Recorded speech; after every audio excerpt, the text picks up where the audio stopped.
આ વિડીયો મારા દરેક ગુજરાતી ભાઈઓ માટે છે।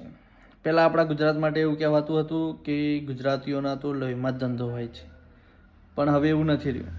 હવે ગુજરાતમાં બહારના લોકો આવીને ધંધો કરી જાય છે।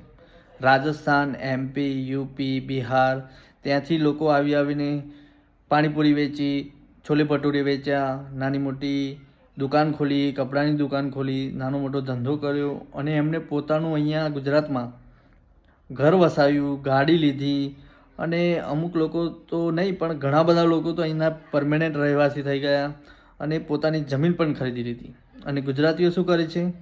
ગુજરાતીઓ સવારે ઉઠીને દાળી જાય છે, સવારે ઉઠીને ટિફિન લઈને ફેક્ટરીમાં જાય છે, 8, 10, 12 કલાક કામ કરે છે અને 10-15 હજાર કમાઈને ખુશ રહે છે। તો મિત્રો, મારું કહેવાનો મતલબ એક જ છે કે તમે સરકારી નોકરીઓ પાછળ કે પછી બીજી બધી નોકરીઓ પાછળ ખાલી ખોટો 5 વર્ષ, 6 વર્ષ, 10 વર્ષ ટાઈમ ના બગાડો તૈયારીઓ કરવામાં।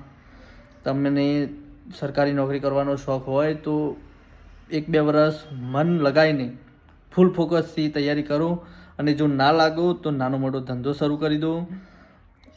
કેમ કે આપણા ગુજરાતીઓનું જે નામ હતું પહેલાં બિઝનેસમાં, ધંધામાં, કે ગુજરાતીઓના તો લોહીમાં જ ધંધો હોય, એ હવે ઓછું થઈ ગયું છે।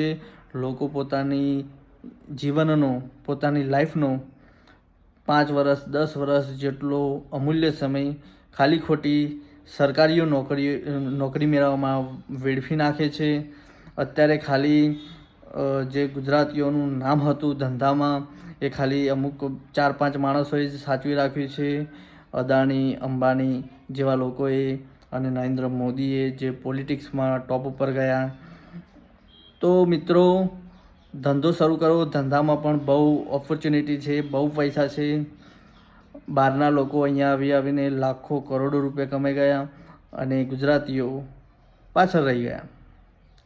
તો મારા દરેક ગુજરાતી ભાઈઓને જણાવવાનું કે થોડું ફોકસ ધંધા તરફ પણ કરજો। ધંધામાં પણ બહુ ઓપોર્ચ્યુનિટી છે, બહુ પૈસા છે।